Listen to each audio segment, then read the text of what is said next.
ठरलं तर मग या मालिकेच्या आजच्या भागामध्ये अर्जुन पोलीस स्टेशनला असतो. इन्स्पेक्टर सावंत अर्जुनला म्हणतात, सर तुम्ही 5 मिनिट थांबा, या सगळ्याचे मी झेरॉक्स करतो, या सगळ्याची फाईल बनवतो आणि त्यानंतर तुम्हाला ओरिजिनल पेपर देतो. अर्जुन म्हणतो, काही हरकत नाही. आता अर्जुन तिथे थांबलेलाच असतो. तर त्यावेळी अर्जुनचं लक्ष त्या छोट्या मुलीकडे जातो. अर्जुन इन्स्पेक्टर सावंत यांना विचारतो की मला एक सांगा, ही छोटी मुलगी कोण आहे? तर इन्स्पेक्टर सावंत म्हणतात, सर हे खरं तर मी तुम्हाला सांगणारच होतो, पण म्हटलं सगळे पेपरवर्क पूर्ण होऊ देत, मग मी तुम्हाला या मुलीबद्दल सांगेनच. आणि मला तरी असं वाटतं की या मुलीला सायली मच्या आश्रमातच पाठवावं. अर्जुन म्हणतो, म्हणजे मला काही कळालं नाही, म्हणजे ही मुलगी नक्की कोण आहे? तर इन्स्पेक्टर सावंत म्हणतात, तेच आम्हालाही माहीत नाहीये. खरं तर कॉन्स्टेबल यांना ही मुलगी रस्त्याच्या कडेला मिळाली. रस्त्याच्या कडेला एका जागी अशी शांत बसून होती. काहीच अंगावर कपडे वगैरे नीट नव्हते, खूप मळलेले कपडे होते आणि खूप रडतही होती. आणि तिला त्यांनी पोलीस स्टेशनला आणलं. तर अर्जुन इन्स्पेक्टर सावंत यांना विचारतो की तिचं नाव वगैरे काही? तर इन्स्पेक्टर सावंत म्हणतात की नाही, आम्ही तिला भरपूर विचारण्याचा प्रयत्न केला, पण ती काहीच बोलायला तयार नाहीये. अर्जुन म्हणतो, मी एकदा बोलून बघू का? इन्स्पेक्टर सावंत म्हणतात की नक्कीच. आता अर्जुन तिच्याशी बोलायला जातो आणि म्हणतो, हाय, परंतु ती मुलगी घाबरते. अर्जुन म्हणतो, मी अर्जुन, तुझं नाव काय? पण ती काहीच बोलत नाही आणि म्हणूनच अर्जुन तिच्या बाजूला बसायला जाणार. तर त्याच वेळी ती मोठ्याने रडायला सुरुवात करते. अर्जुन म्हणतो, प्लीज तू रडू नकोस, मी फक्त तुला तुझं नाव विचारत आहे. इन्स्पेक्टर सावंत म्हणतात, बाळा, हे काका खूप चांगले आहेत, तू त्यांना तुझं नाव सांग ना. अगं तू आम्हाला काहीच सांगत नाहीस. तुझं नाव काय? तुझ्या आईचं नाव काय? वडिलांचं नाव काय? तू कुठे राहतेस? काहीतरी सांग ना. पण ती मुलगी हे सगळं सांगायला नकार देते. अर्जुन म्हणतो, इन्स्पेक्टर सावंत राहू देत. तर इन्स्पेक्टर सावंत अर्जुनला म्हणतात, ही मुलगी आमच्याशी सुद्धा काहीच बोलायला तयार नाहीये. आम्हाला वाटलं होतं की तुम्हाला तरी काहीतरी सांगेल. अर्जुन म्हणतो, नाही, पण मला असं वाटतंय की या मुलीला सायली अगदी व्यवस्थित हँडल करू शकता. तर इन्स्पेक्टर सावंत म्हणतात की हो, मलाही तसंच वाटते. तुम्ही बोलवून घेता का सायली मॅमना? तर अर्जुन म्हणतो, हो, मी आत्ताच कॉल करतो. असं म्हणत अर्जुन सायलीला फोन करतो. सायली म्हणते, बोला. अर्जुन सायलीला म्हणतो की मी आता पोलीस स्टेशनलाच आहे. सायली म्हणते, बरं ठीक आहे. तर अर्जुन म्हणतो की मी काय म्हणतो, तू आता पोलीस स्टेशनला येऊ शकतेस का? सायली घाबरतच विचारते, काय हो, काही प्रॉब्लेम झालाय का? अर्जुन म्हणतो, नाही, प्रॉब्लेम वगैरे असं काही नाही, पण मी तुला आता काही सांगू शकत नाही. तू येशील का? सायली म्हणते, बरं ठीक आहे, मी येते. असं म्हणत सायली फोन ठेवते आणि श्वेता आणि मधुभाऊंना आवाज देते. सायली आवाज देत म्हणते, श्वेता, मधुभाऊ. तर मधुभाऊ म्हणतात, काय सायली, काय झालंय? सायली म्हणते की यांचा फोन आला होता आणि आता त्यांनी मला पोलीस स्टेशनला बोलावलं आहे. तर मधुभाऊ म्हणतात, काही प्रॉब्लेम झालाय का? सायली म्हणते, त्यांनी मला काहीच सांगितलं नाही, पण आता मला निघावं लागेल.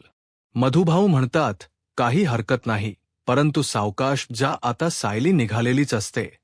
तर त्यावेळी मानसी सायलीला म्हणते, सायली ताई, तू सगळ्या कैया खाल्ल्याच नाहीस, थांब जरा. असं म्हणत त्या कागदातील सगळ्या कैया एकत्र बांधून आता मानसी सायलीकडे देते आणि म्हणू लागते, सायली ताई वाटेत खात तू. सायली म्हणते, बरं ठीक आहे. आता सायली पोलीस स्टेशनला जायला निघालेली असते. तर दुसरीकडे पोलीस स्टेशनला आपल्याला पाहायला मिळतं की आता अर्जुन कॉन्स्टेबल यांना सगळी माहिती विचारत असतो. त्यावेळी कॉन्स्टेबल अर्जुनला म्हणतात, मी हायवेवर ड्युटीवर होतो आणि त्याच वेळी ही मुलगी झाडामागे लपली होती. मी पाहिलं तर तिच्यासोबत कोणीच नव्हतं. ही मुलगी खूप घाबरलेली होती. तर अर्जुन म्हणतो, पण तुम्ही ज्यावेळी तिला पाहिलंत त्यावेळी तिथे आजूबाजूला कोणी होतं का, तिचे आईवडील वगैरे? तर कॉन्स्टेबल म्हणतात की नाही, मी खूप शोधण्याचा प्रयत्न केला, पण त्या ठिकाणी कोणीच नव्हतं. ना तिची आई ना तिचे वडील, ती एकटीच होती, खूप रडत होती. तर आता अर्जुन कॉन्स्टेबल यांना विचारतो की पण तिचं नाव वगैरे किंवा ती कुठून आली हे तुम्ही तिला विचारले का? तर कॉन्स्टेबल म्हणतात की हो, विचारण्याचा खूप प्रयत्न केला, पण ती काहीच बोलत नाहीये. अर्जुन म्हणतो बरं ठीक आहे. आता अर्जुन इन्स्पेक्टर सावंत यांना म्हणतो त्या मुलीने काही खाल्लं आहे का? तर इन्स्पेक्टर सावंत म्हणतात की ती आली त्यावेळी आम्ही तिला काही देण्याचा प्रयत्न केला, पण ती काही खायलाही तयार नाहीये. अर्जुनला त्या मुलीकडे पाहून खूप वाईट वाटतं आणि त्याचवेळी सायली पोलीस स्टेशनला पोहोचलेली असते. सायली अर्जुनला विचारते काय झालं, तुम्ही मला एवढ्या घाईत का बोलावून घेतलं? तर अर्जुन इशायाने सायलीला ती मुलगी दाखवतो. तर त्यावेळी सायली खुश होत म्हणते, आया किती गोड मुलगी आहे, ही कोण आहे? ही अर्जुन म्हणतो माहीत नाही. सायली म्हणते म्हणजे? तर आता अर्जुन तिच्याबद्दलचा घडलेला सर्व प्रसंग सायलीला सांगतो. त्यावेळी सायलीला खूप वाईट वाटतं. सायली अर्जुनला म्हणते काळजी करू नका, मी तिच्याशी बोलते असं म्हणत सायली त्या गोड निरागस मुलीकडे येते. आणि त्यावेळी मात्र सायलीला तिच्याबद्दलचा सगळा भूतकाळ आठवू लागतो, कारण सायली सुद्धा अगदी याच वयाची होती आणि तिने सुद्धा हे सगळं काही सहन केलेलं असतं. रविराज किल्लेदार आणि प्रतिमा किल्लेदार यांचा कुठे शोध लागत नसतो आणि त्यावेळी मात्र सायली रडत रडत इकडून तिकडे फिरत असते आणि शेवटी ती देवी आईच्या मंदिरापाशी येऊन खूप रडत असते, कारण तिला तिचे आईवडील सापडलेले नसतात आणि म्हणूनच एवढ्या काळोख्या रात्री एकटीच देवी आईच्या मंदिरापर्यंत येते. तर आता सायली हळू जाऊन त्या मुलीच्या बाजूला बसते. ती मुलगी मात्र खूप घाबरत असते. ती सायलीकडे पाहत देखील नाही, पण सायलीला लहान मुलांना कसं हडल करायचं हे मात्र अगदी बरोबर माहीत असतं. आता सायली हळूहळू त्या मुलीच्या बाजूला जाऊन बसते आणि तिच्या पर्समध्ये असणाऱ्या कैया घेते आणि खायला सुरुवात करते. तर ती मुलगी सायलीकडे एका नजरेने पाहत असते. सायली तिला खुणावूनच विचारते काय झालं, पण ती काहीच बोलत नाही. सायली तिच्या समोर कैरी खात असते आणि न राहून तिलाही काही राहवत नसतं. त्यावेळी तिला कैरी हवी हे सायलीच्या लक्षात येतं. सायली तिला विचारते हवी आहे, तर ती लगेच होकार देते. सायलीने कैरी देताच ती पटापट खायला सुरुवातही करते. मग सायली इतर कैरही तिला देते. तिला खूप भूक लागली आहे हे सायलीच्या लक्षात येतं आणि सायलीच्या पर्समध्ये असणारा बिस्किट पुडा तोही सायली तिला देते. त्यावेळी ती पटापट बिस्किट खात असते आणि त्या निरागस मुलीची असणारी ती भूक आणि ती निरागस इतकी गोड छान मुलगी असते आणि तिची ती अवस्था पाहून सायली अर्जुनला खूप वाईट वाटतं. तर आता सायली अर्जुनला विचारते, अहो आपण हिला आपल्या वात्सल्य आश्रमात नेऊयात का? अर्जुन म्हणतो की हो, मलाही तेच वाटते.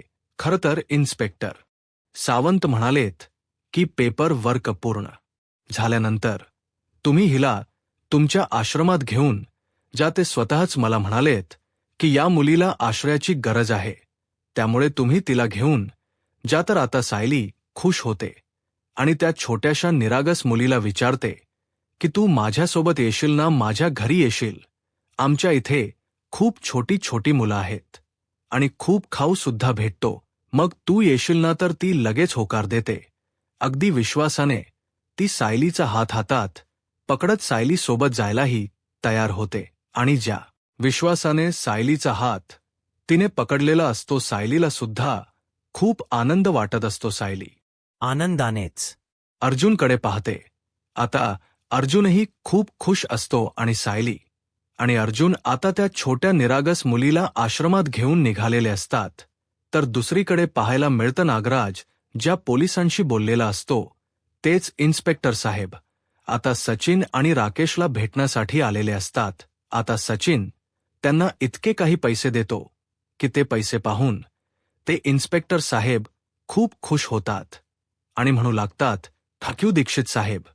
तर आता सचिन त्यांना म्हणतो, इन्स्पेक्टर धुमाळ, तुमच्या थँक्यूची मला काहीच गरज नाहीये.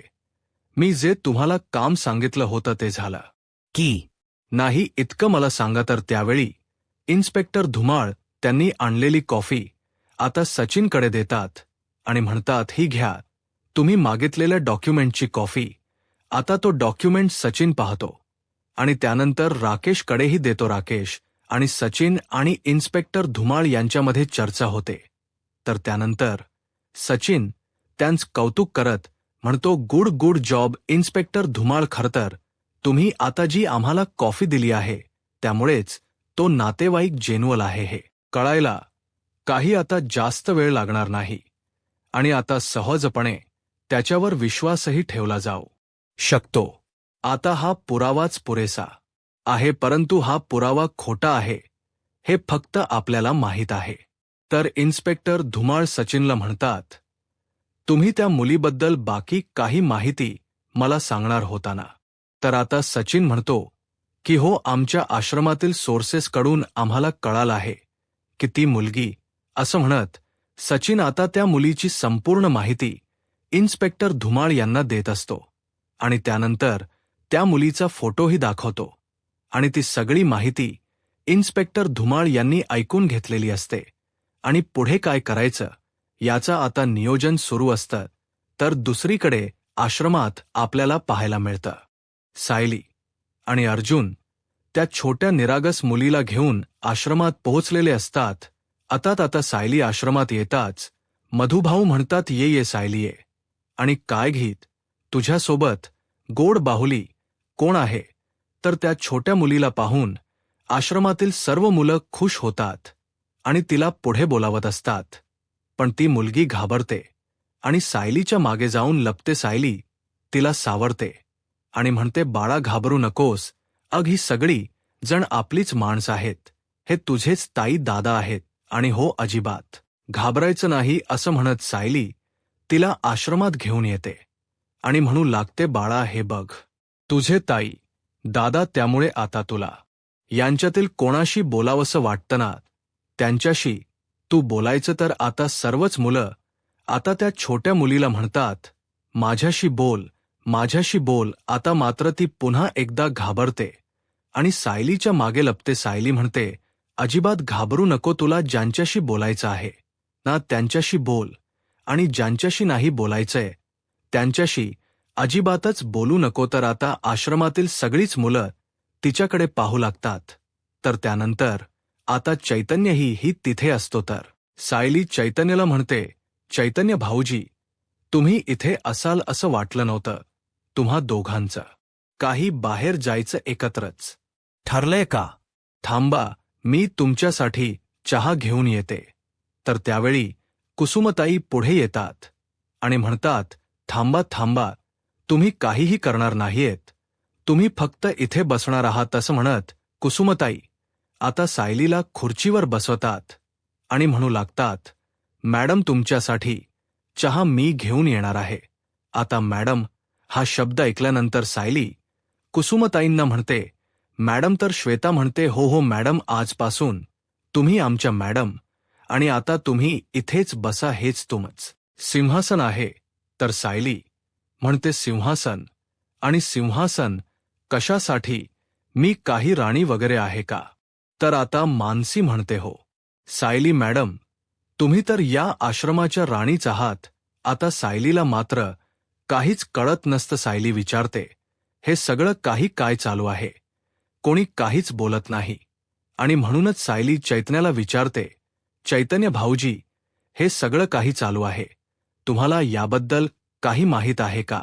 तर चैतन्य म्हणतो की नाही नाही, छे छे, मला कुठे काही माहीत आहे सायली मॅडम. तर सायली म्हणते, काय म्हणजे. आता चैतन्य भाऊजी, तुम्ही सुद्धा मला मॅडम अशी साक मारणार आहात का. आता सगळ्यांप्रमाणे मधुभाऊ सुद्धा सायलीला आवाज देत म्हणतात, सायली मॅडम, आजपासून या घरातल्या कुठल्याही कामाला तुम्ही हात लावायचा नाही. तर सायली म्हणते, मधुभाऊ म्हणतात, तुम्ही फक्त या सिंहासनावर बसायचं आणि आदेश सोडायचे आणि या सगळ्यांनी ऐकायचे बर का. तर सर्वजण अगदी सायलीचा आदर करत म्हणतात, "एस मॅडम." तर सायली आता मधुभाऊंना विचारते, "मधुभाऊ, तुम्ही सुद्धा या सगळ्यामध्ये सामील आहात ना? आणि तुम्ही सुद्धा माझी चेष्टा करताय ना?" मधुभाऊ म्हणतात, "नाही बाळा, असं काही नाहीये."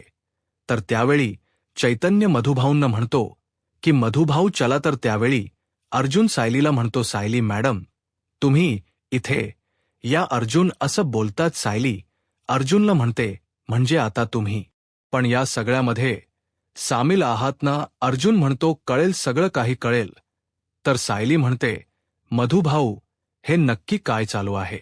तर मधुभाऊ म्हणतात, "सायली मॅडम, ही खास भेटवस्तू खास घराकडून त्याच्या खास माणसांसाठी सप्रेम भेट." असं म्हणत आता मधुभाऊ सायलीच्या हातात सगळ्यांनी मिळून एक निर्णय घेतलेला असतो आणि तीच गोष्ट सप्रेम भेट म्हणून देतात. आता मधुभाऊ सायलीच्या हातामध्ये ती खास भेटवस्तू देताच सर्वजण टाळ्या वाजवतात आणि सायलीच कौतुक करतात. पण सायलीला माहीत देखील नसतं की हे नक्की काय आहे. तर सायली मधुभू विचारते, "मधुभाऊ, हे नक्की काय आहे?" तर अर्जुन म्हणतो, "अगं उघडून तरी बघ." तर ज्यावेळी ती सायली भेटवस्तू उघडून पाहते तर त्यावेळी सायलीचा तिच्या डोळ्यांवर विश्वासच बसत नसतो. कारण ते एक सर्टिफिकेट असतं आणि तेही वात्सल्य आश्रमच. कारण वात्सल्य आश्रमच्या चीफ म्हणून आता स्मिस सायली अर्जुन सुभेदार यांचं त्यावर नाव असतं आणि आपलं नाव आता आश्रमाची चीफ म्हणून आहोत यावर सायलीचा विश्वासच बसत नसतो. ज्या आश्रमात सायली लहानाची मोठी झालेली असते आणि त्याच आश्रमाची जबाबदारी आज सायलीवर असते. आणि ह्या सगळ्या गोष्टी सायलीला ज्यावेळी डोळ्यासमोरून जातात त्यावेळी मात्र सायली खूप भावूक होते. तिचे अश्रू अनावर होतात आणि सायली मधुभाऊंकडे पाहते. तिला काय बोलावं काहीच कळत नसतं. कारण ती इतकी भावूक झालेली असते की तिला व्यक्तही व्हायला जमत नसतं. तर अर्जुन सायलीला म्हणतो की वात्सल्य आश्रमच स्टेट लेवल सर्टिफिकेट आणि त्या सर्टिफिकेटवर वर चीफ म्हणून तुमचं नाव मिसेस सायली अर्जुन सुभेदार असं म्हणताच आता सर्वजण टाळ्या वाजवतात. सायलीच अभिनंदन आणि कौतुकही करतात. मधुभाऊंनी अगदी पूर्ण विश्वासाने आश्रमाची संपूर्ण जबाबदारी सायलीवर दिलेली असते. मधुभाऊ सायलीला म्हणतात, "आजपासून या संपूर्ण आश्रमाची जबाबदारी तुझी." आता मधुभाऊंच हे वाक्य ऐकताच सायलीला अजून रडायला येतं. तर कुसुमताई सायलीला विचारतात, "काय रडायला काय झालं?" सायली म्हणते, "आज ती रात्र आठवली ज्या रात्री मी मधुभाऊंना सापडले होते. मधुभाऊ, खरं सांगू का, ती रात्र ही माझ्या आयुष्यातली इतकी काळोखी रात्र होती की ती रात्र मी माझ्या डोक्यातून माझ्या आठवणीतून कायमची पुसून टाकली होती. पण आता कळते ती रात्र ही माझ्यासाठी खूप वेगळी होती. त्या रात्रीने माझं संपूर्ण आयुष्य बदललं. त्याच रात्रीने मला हे घर दिलं. त्याच रात्रीने मला माझी प्रेम करणारी माणसं मला परत दिलीत. खरंच मी खूप नशीबवान आहे आणि म्हणूनच मी या वात्सल्या आश्रमाची एक भाग आहे आणि त्याच घराची जबाबदारी आज माझ्यावर आहे." तर मधुभाऊ सायलीच्या डोक्यावर हात ठेवत तिला आशीर्वाद देत म्हणतात, "आणि मला खात्री आहे बाळा, ही जबाबदारी माझ्यापेक्षाही उत्तमरित्या तू सांभाळशील." मधुभाऊंचा हा विश्वास सायलीसाठी खूप काही सांगून जातो. तर सायली मधुभाऊंना म्हणते, "मधुभाऊ, ही फक्त जबाबदारी नाहीये तर वसा आहे. मला मानसीला, सोम्याला किंवा आम्ही आश्रमात असणाऱ्या प्रत्येक मुलाला तुम्ही जर भेटला नसता तर काय झालं असतं आमचं." तर आता नकळतच सायली अर्जुनलाही थक्यू बोलते. तर अर्जुन म्हणतो, "थक्यू." आणि मला सायली म्हणते की "हो, वात्सल्य आश्रमला स्टेट लेवलवर त्याची नावनोंदणी करण्याची कल्पनाही तुमच्या मनात आली. कारण ही जर कल्पना तुमच्या मनात आलीच नसती तर हे वात्सल्य आश्रम स्टेट लेवलपर्यंत पोहोचलंच नसतं. आतापर्यंत माझ्यासारख्या निरागधार मुलींने या आश्रमात लहानाचं मोठं होणं आणि आता हे आश्रम स्टेट लेवलवर पोहोचणं हे खरंच आमच्यासाठी खूप अभिमानाची बाब आहे. ज्या आश्रमाने आम्हाला आश्रय दिला तेच आश्रम आता असंख्य मुलांसाठी त्यांचा आधार ठरणार आहे. आणि मधुभाऊ, आज मी या आश्रमाची जी मायेची परतफेड करते ती फक्त सुरुवात आहे. मधुभाऊ, आजकाल आपण सगळ्या बातम्या पाहतोय. आजकाल परिस्थिती इतकी वाईट होत चालली आहे की कितीतरी लहान मुलांना किडनप केलं जातं, त्यांची विक्री केली जाते. परवा तर मी एक बातमी वाचली मधुभाऊ की एका शहरामध्ये 21 दिवसांमध्ये जवळजवळ 123 बायका गायब झाल्यात. कुठे गेल्या असतील या सगळ्या बायका? आणि मनात भीती तेव्हा निर्माण झाली जेव्हा विचार आला की या बायकांना कोणी शोधत असेल का? आणि जर कोणी त्यांचा शोध घेत नसेल मग तर त्यांचं काय झालं असेल? आणि कितीतरी बायका अजून परत आल्याच नाहीयेत. आणि मधुभाऊ, त्या सगळ्या बायकांच्या बाबतीत काय घडत असेल, काय झालं असेल? नक्की आता सायलीची ती भीती पाहून मधुभाऊ सायलीला म्हणतात, सायली बाळा, अगं, हीच भीती माणसातलं माणूस पण जिवंत ठेवतं तर सायली म्हणते. आणि तुमच्यातली हीच माणुसकी पाहत मी लहानाची मोठी झाली आहे. मधुभाऊ, खरं तर तुमच्यासारखे वडील देवानेच मला दिले आणि म्हणूनच त्याचे आभार मानणं हे काही मी थांबवणार नाही किंवा सोडणारही नाही. मी तुम्हाला वचन देते मधुभाऊ, आणि देवालाही वचन देते, वाचल्या आश्रमात जो कोणी येईल तो कधीही एकटा पडणार नाही. त्याच्याकडे त्याच कुटुंब असेल. तर आता मधुभाऊंना सायलीचा अभिमान वाटत असतो, तर श्वेता मात्र सायलीच्या या बोलण्यावर हसत असते. तर दुसरीकडे हॉस्पिटलला आपल्याला पाहायला मिळतं प्रियाला चेक करत असताना डॉक्टर प्रियाला विचारतात, आता तुम्हाला बरं वाटते ना? पण प्रियाला जेलमध्ये जायचं नसतं आणि म्हणूनच प्रिया खोट कारण देत म्हणते. डॉक्टर उलटा थांबतच नाहीये तो, आणि या सगळ्यामुळे खूप अशक्तपणा आला आहे आणि रात्रीची झोपच लागत नाही, फक्त तळमळत असते. डोकंही खूप गरगरतंय आणि खूप त्रास होतोय. तर डॉक्टर प्रियाला म्हणतात, ठीक आहे, मी तुझी ट्रीटमेंट बदलते, पण तुला विश्रांती घ्यावी लागेल. तर प्रिया म्हणते, मी इथे तसंही काय काम करतीये? मी आरामच तर करते, पण माझं बाळ काही आराम करू देतच नाहीये. तर आता डॉक्टर प्रियाला म्हणतात, ठीक आहे, जर तुला काही खावंसं वाटत असेल तर तू आम्हाला तसं सांग. तर प्रिया म्हणते, हो, पण खरंच पोळी भाजी खाऊन खूप कंटाळ आला आहे, उलटी झाल्यासारखी वाटते, काहीतरी वेगळं खावंसं वाटतं. डॉक्टर म्हणतात, काही हरकत नाही, तुला जे खावंसं वाटतं ते सांग, नर्स तुला आणून देतीलच, आणि त्यासाठी मी स्पेशल परमिशन सुद्धा काढते. असं म्हणत डॉक्टर तिथून निघून जातात. आता सिस्टर प्रियाला विचारतात की तुला नक्की काय खावंसं वाटते? प्रिया म्हणते, काय वेळ आली आहे ना, माझे डोहाळे इथे हॉस्पिटलला पुरवले जातायत, या सिस्टर पुरवतायत, माझी सासरची माणसं, नवराही तर माझ्याकडे ढुंकूनही पाहत नाहीयेत. त्याने तर खोट्या केसमध्ये मला अडकवलंय, आणि आता मला तर असं वाटत की माझ्या बाळाच बालपण सुद्धा असंच जाणार आहे. तर आता सिस्टर प्रियाला म्हणतात, तू रडू नकोस, स्वतःला त्रास करून घेऊ नकोस, मी सुद्धा एक स्त्री आहे, मी सुद्धा तुला समजू शकते, मी एक नर्स आहे, त्यामुळे तुला जे काही हवं ते मला सांग, मी तुला ते सगळं काही आणून देईन. जे काही खावंसं वाटत असेल ते सांग. तर प्रिया त्याच संधीचा फायदा उठवत म्हणते, चॉकलेट मिल्कशेक म्हणजे माझ्या बाळाला खावंसं वाटते, आणि वेज पिझ्झा. तर सिस्टर म्हणतात, बरं ठीक आहे. आता सिस्टर तिथून निघून जातात. तर दुसरीकडे सायली मधुभाऊंना वचन देत म्हणते, या आश्रमात येणाऱ्या प्रत्येक मुलाला, प्रत्येक मुलीला प्रेम, आधार आणि माया, ममता या सगळ्या गोष्टी मिळतील. ज्या पद्धतीने मला या सगळ्या गोष्टी मिळाल्यात, या सगळ्या गोष्टींचा अनुभव मीही घेतला, तसंच येणाऱ्या प्रत्येक मुलाला या सगळ्या गोष्टी मिळतील. आता सायली मधुभाऊंचा हात हातात घेते आणि म्हणते, जसं तुम्ही या घराच घरपण जपलंत, अगदी तसंच मी सुद्धा जपेन. मधुभाऊ सायलीला म्हणतात की प्रत्येक बाप आपल्या मुलीच्या बाबतीत एक स्वप्न पाहत असतो, आणि माझ्या बाबतीतही मी असंच एक मोठं स्वप्न पाहिलं, जे स्वप्न आज मी माझ्या मुलीकडे बाळा सायली तुझ्याकडे सुपरत करत आहे. तर सायली मधुभाऊंना म्हणते, मधुभाऊ, तुम्ही माझ्याकडे सोपवलेली जबाबदारी आणि हे स्वप्न मी अगदी मनापासून सांभाळणार आहे. मी उघड्या डोळ्यांनी हे स्वप्न आयुष्यभर बघत राहणार आहे. मधुभाऊ, तुम्ही आतापर्यंत जी जबाबदारी स्वीकारलीत आणि ज्या ममतेने मायेने या आश्रमातील प्रत्येकाला आश्रय दिलात, मीही तेच करणार आहे.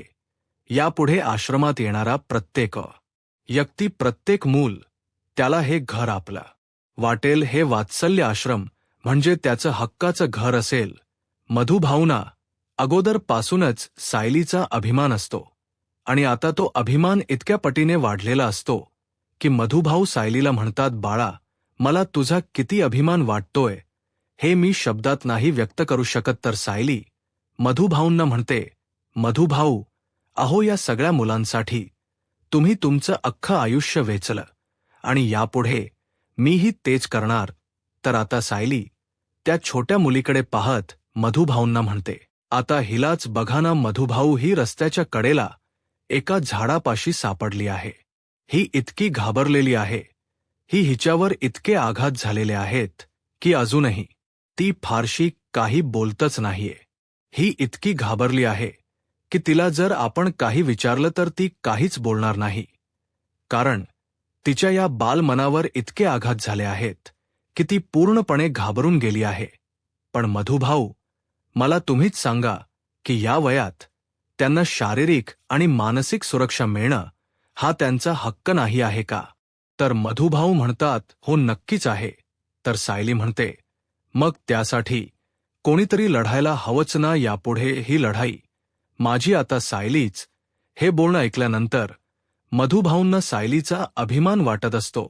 अभिमानानेच मधुभाऊ सायलीकडे पाहतात. तर येणाऱ्या पुढील भागामध्ये आपल्याला पाहायला मिळतं की इन्स्पेक्टर सावंत अर्जुन सोबत आता वात्सल्य आश्रमात आलेले असतात. तर अर्जुन सायलीला म्हणतो, इन्स्पेक्टर सावंत म्हणतात की इथे आलेल्या एका मुलीची काही वर्षापूर्वी मिसिंग केस केली गेली आहे.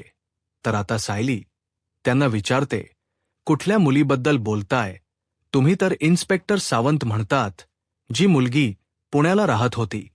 तर त्यावेळी श्वेता पटकन बोलते की हो. आता सायली श्वेताकडे पाहते, त्यावेळी मात्र श्वेता गप्पच होते. तर दुसरीकडे सचिन इन्स्पेक्टर धुमाळ यांना फोन करतो आणि म्हणू लागतो, उद्या माझ्या माणसासोबत तुम्हाला वात्सल्य आश्रमात जावं लागेल. तर इन्स्पेक्टर धुमाळ होकार देतात. तर आता राकेश सचिनला म्हणतो, सायली, अर्जुन आता ह्यांची वाट लागणार आहे. खरं तर या कामाला अगदी छान पद्धतीने सुरुवात झाली आहे. तर सचिन म्हणतो, हो, आता कुठे लपावं हे त्यांनाही कळणार नाही. तर आता खरंच या सगळ्यामध्ये सायली अडकेल. यूट्यूब चॅनलला सबस्क्राईब करा आणि व्हिडिओ लाईक करा. धन्यवाद.